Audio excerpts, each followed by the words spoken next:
Biologiya o'qitish metodikasi fanidan 27-mashg'ulotimizni boshlaymiz. Mavzuning nomi daftaringizga ochib yozing.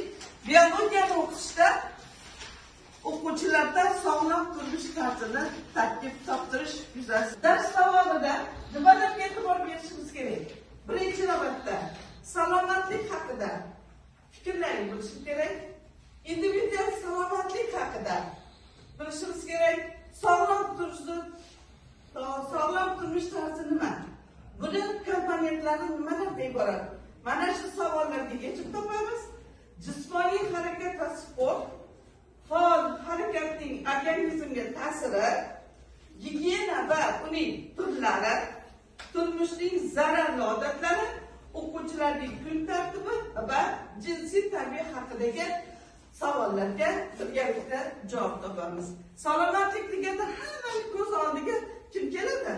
Sog'lom fikrlaydigan, sog'lom inson bo'ladi, ko'rinadi. Xo'p, salomatlik to'g'risida fikrlarni hammamiz bilamiz.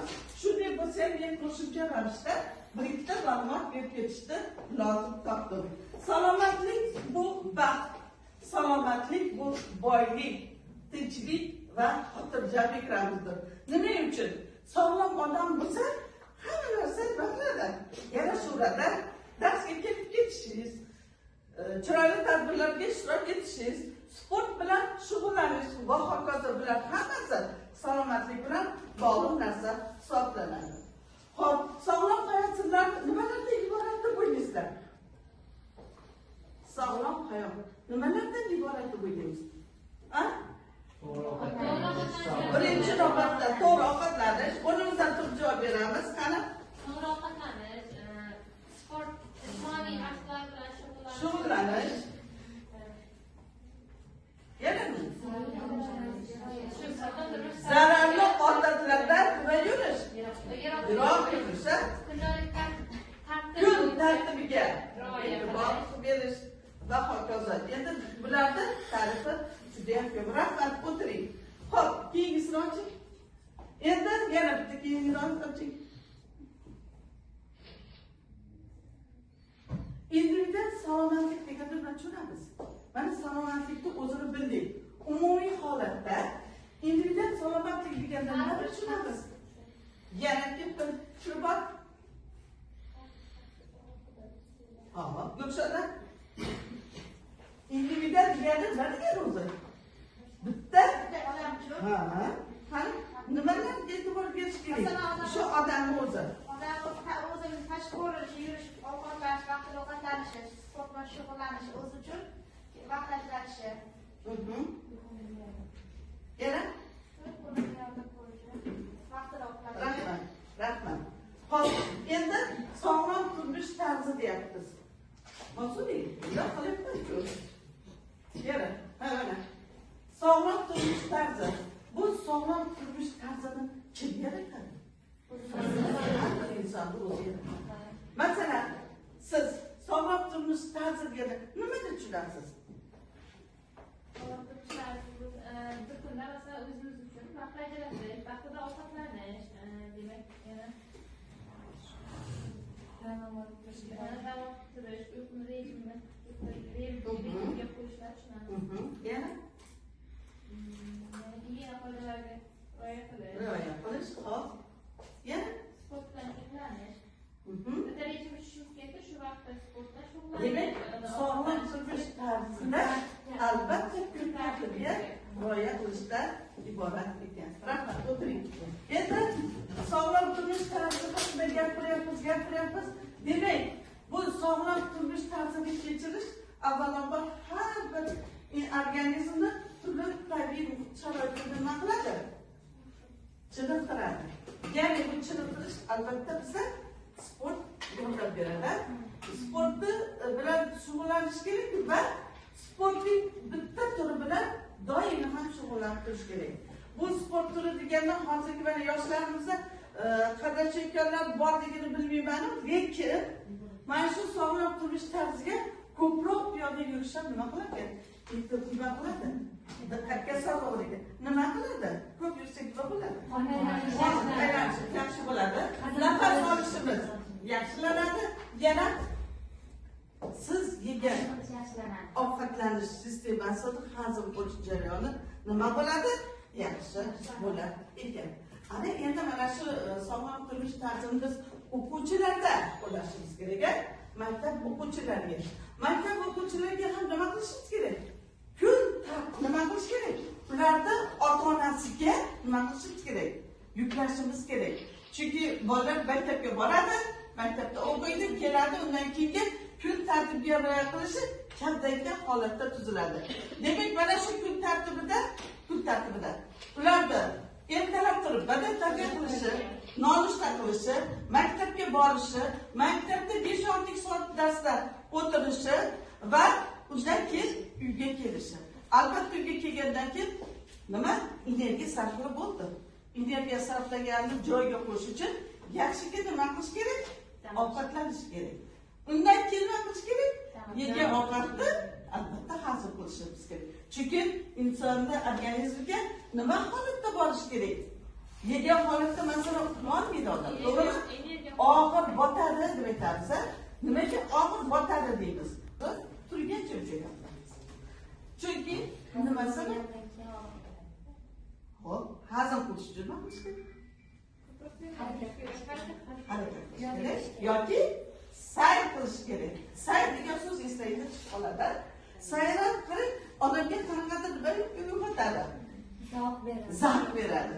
Hamma shuni aytaychi, sayr qilish deganda maktab o'quvchilari uchun qayerlarda sayr qildirish maqsadga muvofiq deb o'ylaysiz? Hayotlarda masalan, tabiat qo'yniga chiqib turish kerak, o'rtoqlar bilan birga. Hop. Yana Maktabdan qaytib bo'lsa masalan, piyoda yurib ko'proq sayr qilib, keyin ertalab toza havodan bahramand olish uchun erta turib yurish kerak, yugurish kerak. Rahmat. Ana endi biz savollarimiz ichida gigiyena shartlari ketdi. Gigiyenamiz nechaga bo'linadi? Sizlar bilasizlar. O'quvchilar bilmaydi. Nechaga bo'linadi? 2ga bo'linadi. To'g'rimi? Qaysi-qaysiga? Shaxsiy gigiyena hamda qanaqa gigiyena edi? Umumiy gigiyena. Xo'p, shaxsiy gigiyenaga nimalar kirishini bilamiz, a? O'sha inson, ya'ni o'sha o'quvchi uchun nimalarga e'tibor berishimiz, qilishimiz kerak? Tushuntira bilishimiz kerak. Boshini va terisini toza tutishni, og'iz bo'shlig'i va umumiy gigiyena esa umumiy ovqatlanish joylarida nima? Atrofdagi insonlarga xalaqit bermaslik tushuniladi. Keyingisi muomala gigiyenasi. To'g'ri, biz o'rtoqimiz bilan xohlaganidek gaplashamiz, a? Endi atrof muhit deganda atrofimizda yurgan ba'zi bir insonlarning oldida o'zingiz o'rtog'ingizga bo'lgan gapni qila olmaysiz, gapira olmaysiz. Demak, muomala gigiyenasiga e'tibor berishimiz kerak. Kiyinish gigiyenasi. Kiyinishni hammamiz yaxshi bilamiz. Maktabga qanday kiyinamiz, to'ylarga qanday kiyinamiz, bayram tadbirlariga qanday kiyinamiz, bu ham gigiyena hisoblanar ekan. Xo'p, yashashga joy gigiyenasi. Yashashda endi bilamizki, hamma buni biladi. O'quvchilarga ham bizga e'tiborimiz kerak. Ularga toza o'rin ko'rpa, to'g'rimi? Yuvinib, ishlarni yuvib va hokazo bilan o'sha yashash gigiyenasi kiradi. Endi ish joy gigiyenasi. Mana aytaylik, biz hozir ish joy gigiyenasi mana shu ko'ryapmiz. Birinchi kelib nimalarga e'tibor beramiz? Stolimizni tozaligiga va doskani nimasiga e'tibor beramiz? Tozaligiga, ya'ni o'chirib, toza holatda darsga tayyordir. Shular to'g'risida nima qilamiz? E'tibor beramiz. Mana hozir biz sog'lom turmush tarzini insonlarda va maktab o'quvchilariga qanday singdirish haqida gaplashdik. Hozir biz sizlar bilan metodik qo'llanmalarimizda mana shu bergan savollarimizga sizlar bilan birgalikda javob izlashga harakat qilamiz. Tushunarli bo'ldimi? Demak, metodimizni qo'llasak bo'ladi. Kun tartibi shaxsiy va umumiy bo'ladi. Shaxsiyda har bir o'quvchi o'ziga ajratilgan kun tartibini bajaradi. Umumiyda xona qanday tozaligi, o'quvchilar turish joyidagi atrof muhit, xonani havosi va xaltadagi musullar inobatga olinadi. Marjor. Teatro. Renke. Organ. Senga emas, Mutatsiya. Qalaman. Garmon.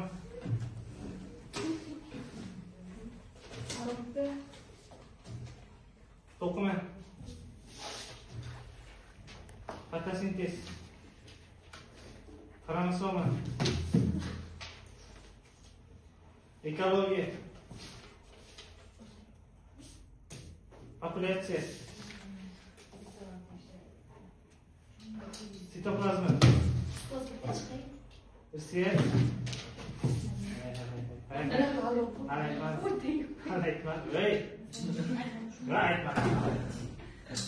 Ayting. Qo'l qo'llaring ostida aytma. Metanaliz. 2, 3. Sitoplazma. Metanalizm.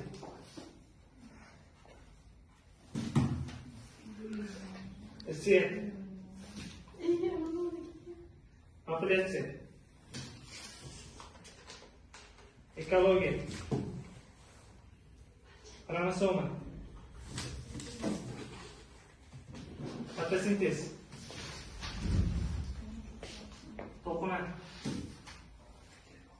Garmon. Mutatsiya.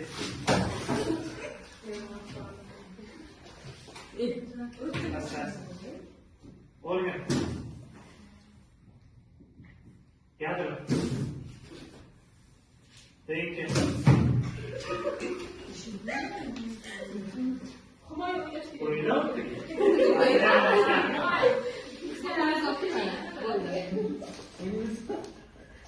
Hujayra.